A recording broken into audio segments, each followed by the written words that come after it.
Hola hermano, buenos días, ¿cómo están? Chalón, nos volvemos a encontrar en esta nueva semana donde nos reunimos a estudiar la Parashá Emor.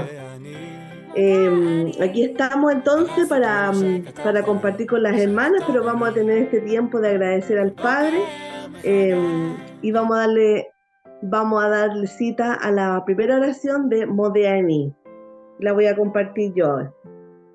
Dice, Modeani lefaneja, melejai, bejayai, chejeresarta, bimismati, bejelá rabá, emunateja.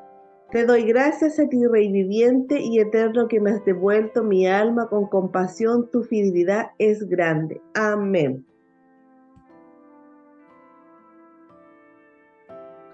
Jenicita, ¿nos podría compartir el Shema, por favor? Amén. Shema Israel, Adonai Eloheinu, Adonai Echad, Baruch Shem Kevod Malchuto Leolam Baed. Escucha Israel, Adonai nuestro Elohim, Adonai es uno.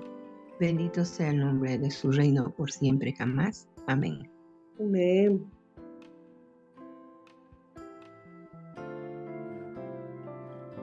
Estamos en el segundo mes hebreo, Jodesh Sheni del mes Iyar. Estamos a martes 14 de mayo del 2024, tercer día de la semana, Yom Chilichi.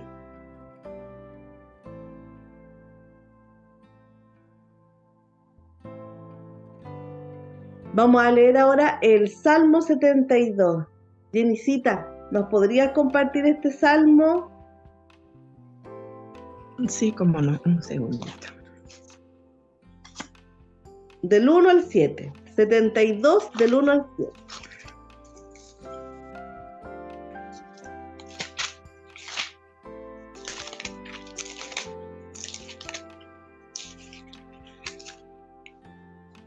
Oh Elohim, da tus juicios al rey y tu justicia al hijo del rey.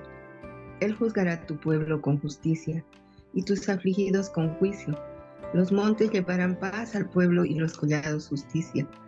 Juzgará los afligidos del pueblo, salvará a los hijos del menesteroso y quebrantará al violento.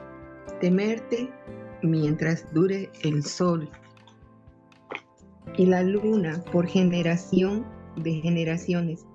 Descenderá como la lluvia sobre la hierba cortada, como el rocío que destila sobre la tierra.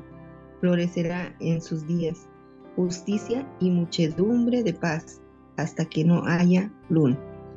Amén. Amén. Gracias, Jenny. Muchas gracias. Ahora vamos a dar la bendición por la lectura de la Torá.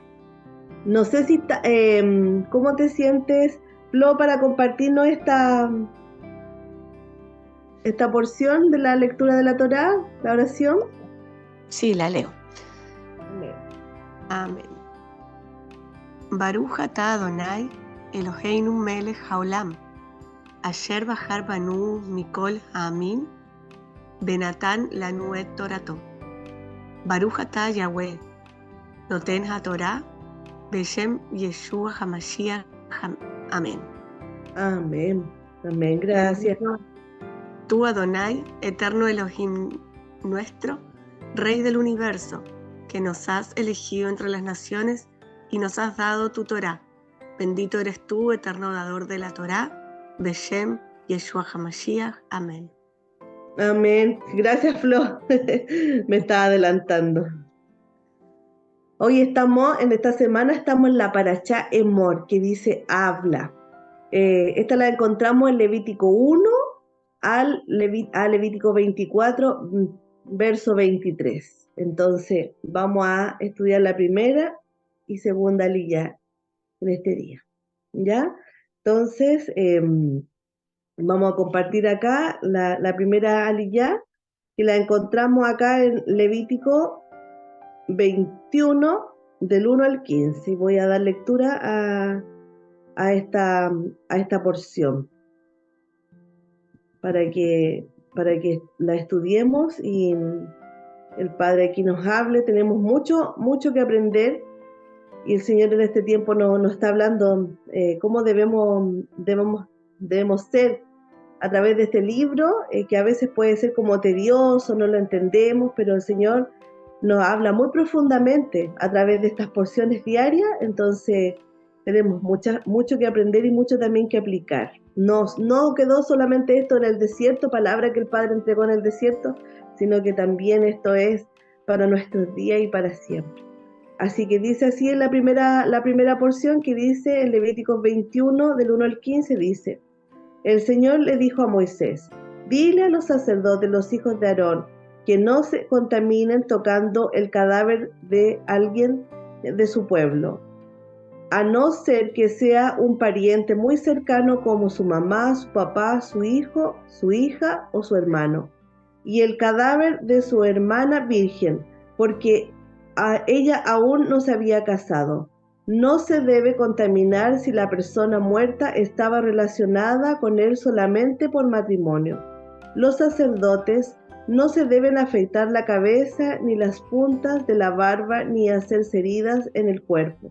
Deben ser santos para su Dios y respetar el nombre de su Dios, porque ellos son los que presentan al Señor las ofrendas de comida, así que por eso deben ser santos. Los sacerdotes no deben casarse con ninguna prostituta ni con mujer divorciada, porque están consagradas a su Dios. Consideren santo al sacerdote, porque él ofrece el pan de su Dios. El sacerdote debe ser santo para ustedes, porque yo, el Señor, soy santo, y yo los santifico a ustedes. Si la hija de un sacerdote se contamina haciéndose prostituta, en una deshonra para su papá, es una deshonra para su papá y tendrá que ser quemada viva. Por medio del aceite de la consagración que se le puso en la cabeza, el sumo sacerdote tiene toda la autoridad de usar la ropa sagrada. Por eso no debe dejarse suelto el cabello ni rasgarse la ropa en señal de luto, ni acercarse a un cadáver, ni siquiera al de su papá o al de su mamá, pues no debe contaminarse. El sumo sacerdote no debe salir del santuario ni permitir que el santuario se contamine, porque el sumo sacerdote ha sido consagrado a Dios. Yo soy el Señor. El sumo sacerdote solo debe casarse con una mujer virgen, no con viuda, ni divorciada, ni prostituta. La mujer virgen con la que se vaya a casar debe ser de su propio pueblo. Así no contaminará a la descendencia de su pueblo, y yo pues el Señor lo he santificado a él. Amén. Amén. Y la segunda porción de la escritura la encontramos en Levítico 21:16 al 22. Al 22:16. En esta porción, Florencia, ¿nos podrías ayudar en el 21:15 hasta el 24? Sí, del 21:15 al 24, ya. Sí. Dice: para que no profane su descendencia en sus pueblos, porque yo, Yahweh, soy el que los santifico. Y Yahweh habló a Moisés diciendo: habla a Aarón y dile: ninguno de tus descendientes, por sus generaciones, que tenga algún defecto, se acercará para ofrecer el pan de su Dios. Porque ningún varón en el cual haya defecto se acercará, varón ciego, o cojo, o mutilado, o sobrado, o varón que tenga quebradura de pie o rotura de mano, o joroba, o enano, o que tenga nube en el ojo, o que tenga sarna, o empeine, o testículo magullado. Ningún varón de la descendencia del sacerdote Aarón, en el cual haya defecto, se acercará para ofrecer las ofrendas encendidas para Yahweh. Hay defecto en él, no se acercará a ofrecer el pan de su Dios. Del pan de su Dios, de lo muy santo y de las cosas santificadas podrá comer, pero no se acercará tras el velo, ni se acercará al altar, por cuanto hay defecto en él, para que no profane mi santuario, porque yo, Yahweh, soy el que los santifico. Y Moisés habló esto a Aarón y a sus hijos y a todos los hijos de Israel. Amén. Amén. Muchas gracias, Florencia. Y Jenicita, ¿nos podrías leer acá desde el capítulo 22 hasta el verso 16, por favor? Sí, claro. Y habló Jehová a Moisés diciendo: di a Aarón y a sus hijos que se abstengan de las santificaciones de los hijos de Israel, que no profanen mi santo nombre, en lo que ellos me santifican yo, Jehová. Diles, todo varón de toda vuestra simiente en vuestras generaciones, que llegare a las cosas sagradas, que los hijos de Israel consagran a Jehová, teniendo inmundicia sobre sí, de delante de mí será cortada su alma, yo, Jehová. Cualquier varón de la simiente de Aarón que fuere leproso, o padeciere flujo, no comerá de las cosas sagradas hasta que esté limpio. Y el que tocare cualquier cosa inmunda de mortecina, o el varón del cual hubiere salido derramamiento de semen, o el varón que hubiere tocado cualquier reptil, por el cual será inmundo, u hombre por el cual venga a ser inmundo conforme a cualquier inmundicia suya, la persona que lo tocare será inmunda hasta la tarde, y no comerá de las cosas sagradas antes que haya lavado su carne con agua. Y cuando el sol se pusiere será limpio, y después comerá las cosas sagradas, porque su pan es mortecino, ni despedazado por fiera no comerá, para contaminarse en ello, yo, Jehová. Guarden pues mis ordenanzas, y no lleven pecado por ello, no sea que así mueran cuando lo profanaren, yo, Jehová, que lo santifico. Ningún extraño comerá cosa sagrada. El huésped del sacerdote ni el jornalero no comerá cosa sagrada. Mas el sacerdote, cuando comprare persona de su dinero, ésta comerá de ella, y el nacido en su casa, estos comerán de su pan. Empero la hija del sacerdote, cuando se casare con varón extraño, ella no comerá de la ofrenda de las cosas sagradas. Pero si la hija del sacerdote fuere viuda o repudiada y no tuviere prole, y se hubiere vuelto a la casa de su padre, como en su mocedad, comerá del pan de su padre, mas ningún extraño coma de él. Y el que por hierro comiere cosas sagradas, añadirá a ella su quinto, y durará el sacerdote con la cosa sagrada. No profanarán pues las cosas santas de los hijos de Israel, las cuales apartan para Jehová, y no les harán llevar la iniquidad del pecado, comiendo las cosas santas de ellos, porque yo, Jehová, soy el que los santifico. Amén. Amén. Gracias, Jenny, por leernos esta porción. Bueno, vamos a entrar en este tiempo de reflexión.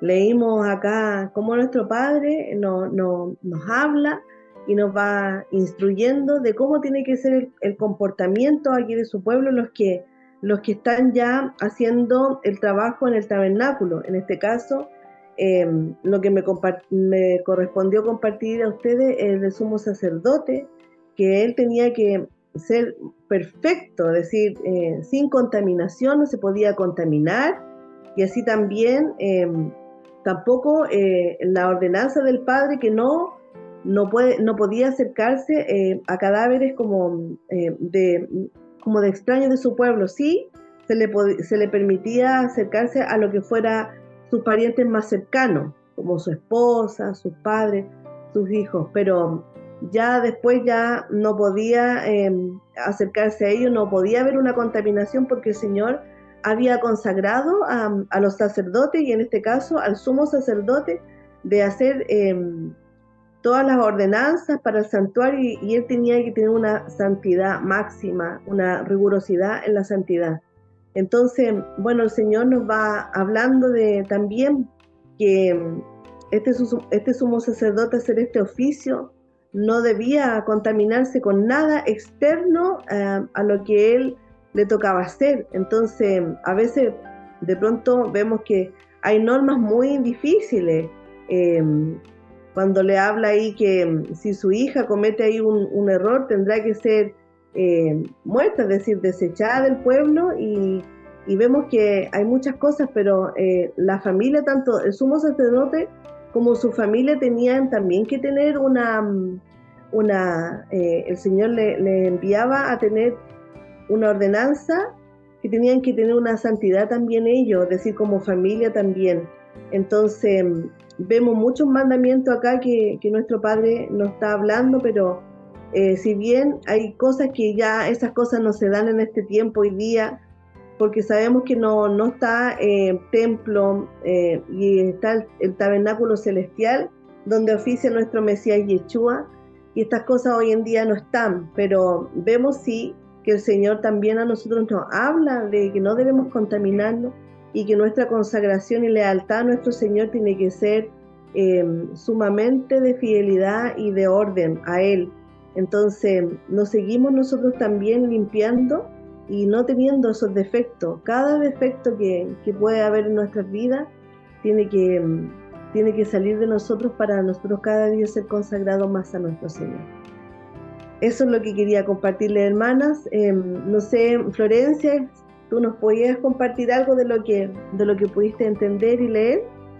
Sí, mira, lo que leímos, bueno, primero la responsabilidad que tiene el sacerdote y su familia. Es una responsabilidad muy grande la que tiene, por eso se le exige mucho. Así es. Porque él es el representante de todo el pueblo ante Dios. Entonces eso es algo demasiado grande, es demasiado grande, por ahí así con palabras no le vemos el peso, pero es una responsabilidad enorme, enorme. Por eso Dios exige estas normas de santidad. Además, sin santidad no se pueden acercar a Dios. Así es.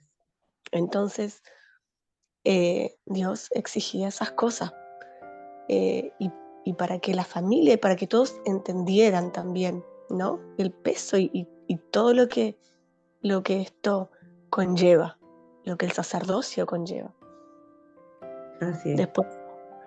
Después cuando dice, por ejemplo, que no se pueden acercar los que tengan algún defecto, ¿cierto? Pero sí pueden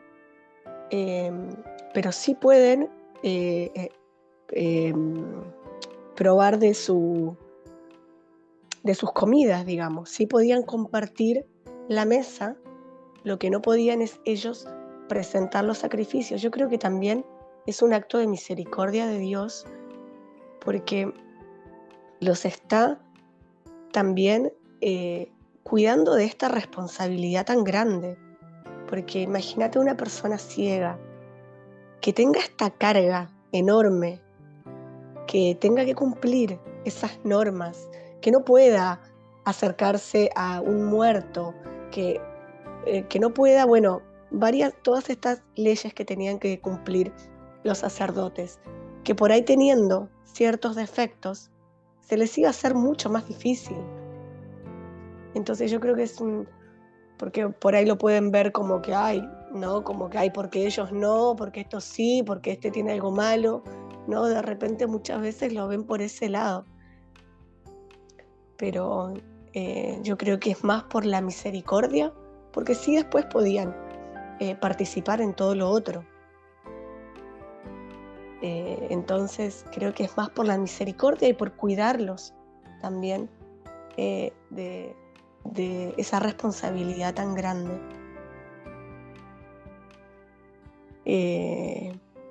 Y a ver, bueno, eso quería compartir, sí, eso. No, muy bien, sí. Claro, tenían una responsabilidad muy grande porque ellos oficiaban en el templo y eran la conexión, tanto el sumo sacerdote como los sacerdotes, era la conexión que el pueblo tenía con Dios mismo. Entonces, ellos eran los que hacían el nexo, el lazo con el Señor. Y podemos ver ahí cuando una hija adúltera la enviaban y le decían que había que darle muerte podemos hacer la conexión ahí con Tamar, que era hija de un sacerdote, que era la nuera. Tamar era la nuera de Judá, que en estaba casada con su primer hijo. El Señor le dio muerte a este hijo. Recordemos que por derramar el semen, porque su primer hijo era malo, el Señor le dio muerte, y el segundo hijo no quiso traer descendencia de su hermano, y bueno, cuando estaba con Tamar, él derramaba el semen, decía en tierra, lo vertía en tierra, y Tamar estaba a la espera de su segundo cuñado, que era muy niño todavía, y Judá, bueno, no cumplió la palabra de darle cuando ya creciera como esposo a su hijo menor. Y bueno, ella está toda ahí esa historia cuando ella se vistió de prostituta, cuando Judá llevó las ovejas a un cierto pueblo y estuvo con su nuera, y cuando supo que estaba embarazada, él la mandó a quemar, pero ella había tomado las vestiduras de Judá como para dejar decir su cordón y no me acuerdo cómo era lo que llevaba, pero llevaba dos cosas. Era como un palo, algo así, tiene un nombre, y no recuerdo ahora su nombre, pero sí, ella se quedó con estas cosas de su suegro para el momento de que cuando ella tuviera que mostrar esto, porque ella estaba embarazada, ella pudo mostrar y pudo comprobar de quién era el padre de estos hijos. Así que el báculo, sí, eso. Entonces, bueno, ahí cuando él la mandó a quemar viva prácticamente por adúltera, ella tuvo como comprobar que él era el culpable también de haberla dejado embarazada, y él, bueno, no tuvo más que decir: Tamar era más justa que yo, fue más justa que yo. Y ahí, bueno, viene toda la descendencia, bueno, ahí del rey David, y de ahí también vemos también el linaje que también viene de esa descendencia, de ese acto que probablemente sea como adulterio, pero no era adulterio, de nuestro Mesías Yeshua. Así que bueno, todo tenía un propósito, pero sí la santidad que tenía que tener el sumo sacerdote y los sacerdotes tenía que ser de mucha responsabilidad y de mucha limpieza espiritual, y en lo físico también, en lo natural, en su modo de vivir y en cada una de las cosas que hacían, porque eran separados y apartados para el Señor, porque ellos hacían ese nexo entre el pueblo y el Señor. Jenicita, no sé si nos quiera compartir de lo que usted leyó, lo que pudo entender.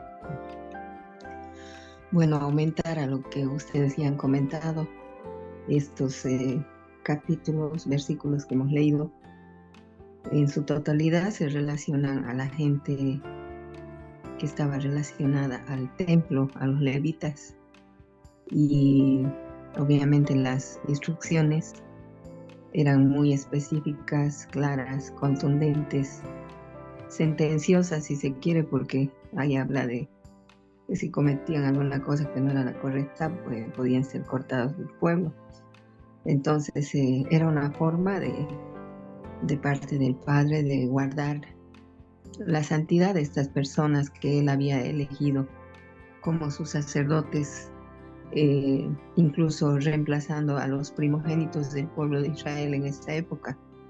Eran quienes ministraban en su templo, quienes tocaban las cosas santas, quienes hacían los sacrificios, quienes limpiaban, levantaban, etcétera, todo lo que era el tabernáculo en esa época en el desierto. Entonces tenían que ser un ejemplo ante los ojos de los demás, y el Padre no podía permitir que se le pasara nada con relación a ellos. Obviamente en este tiempo sabemos que por el templo y por todas las cosas que han acontecido en Israel, Jerusalén, no se hace nada de esto, y como que esto está en statu quo, todas estas ordenanzas y mandamientos. Pero es interesante ver cómo el Padre guardaba, ¿no?, a estas personas de que sean quizás vituperadas también, como decía la hermana antes, con la cuestión de la gente que tenía algún defecto, alguna situación, era la misericordia también para que quizás no se burlen también un poco de ellos. Entonces es muy misericordioso lo que el Padre hace. Parecieran cosas duras, difíciles de llevar a cabo, de mantener, de hacerlas posibles, pero el Padre nunca nos podría dar algo que no pudiéramos hacer, ni en esa época ni ahora. Como dice en su palabra, los mandamientos no están lejos, están aquí cerca. Depende de nosotros de leerlos, escucharlos, pero sobre todo obedecerlos, porque ahí está nuestra fe, en la obediencia.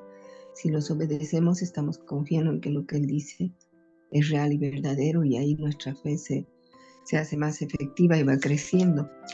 Realmente es un ramillete de muchas ordenanzas que lo único que permiten y lo único que el Padre quería era guardar a estas personas para que no pasaran cosas terribles como las que también pasaron con los 2 hijos mayores de Aarón en capítulos más atrás, debido a que hicieron algo que no debían hacer, ¿no? Él los cuidaba, más que cuidarse él como padre, los cuidaba a ellos como sus sacerdotes y su pueblo elegido para ministrar en el santuario, que tenía que ser santo. Gracias. Sí, así es, un pueblo santo, un pueblo apartado, separado, sin contaminación. Y bueno, y eso también hoy día lo reflejamos a los tiempos de hoy, los que vivimos nosotros, que somos ese pueblo que el Señor ya se nos reveló, ya nos está quitando las vendas, vamos poco a poco, el Señor va quitando vendas de nosotros y nos va haciendo este pueblo santo, separado, apartado para Él y consagrado, así tal cual como fueron en aquel tiempo el sumo sacerdote y los sacerdotes. Hoy día también nosotros somos ese pueblo separado y apartado para Él. Y en el último verso acá, en el 21:15, que me tocó compartirle a ustedes, dice, bueno, que no se pueden casar con otros de su pueblo, ellos no se podían casar, decir, con gente de afuera. Y bueno, el Señor también nos dice que cuando nosotros tengamos que hacer familia, también que no nos unamos con yugo desigual, porque no hay unión ahí, porque son 2 corrientes de vida que no confluyen en lo mismo. Entonces también el Padre ahí nos enseña que debemos ser ese pueblo separado y apartado, y también siempre buscar gente de nuestra propia familia, no lo natural obviamente, sino que en lo espiritual, que tengamos el mismo sentir, que creamos en nuestro mismo Dios y que nuestra fe sea la misma, para así seguir unidos y seguir viviendo cada día más en santidad. Así que el Padre nos ayude. Gracias al Señor le damos por su palabra, que cada día nos habla, que su palabra vemos que es viva, y que en este tiempo está sacando tantas vendas de nuestro corazón, de nuestros ojos, está destapando nuestros oídos para poder verle a Él y poder ver también que nosotros también debemos vivir más consagrado a Él, y cada día irnos santificando a través de su palabra, a través de su Espíritu Santo, que nos va guiando toda verdad. Así que el Padre les bendiga. Esta ha sido la porción de la primera y la segunda aliyá de la Parashá Emor. Muchas bendiciones para todos. Nos volvemos a encontrar en las próximas aliyá. Bendiciones.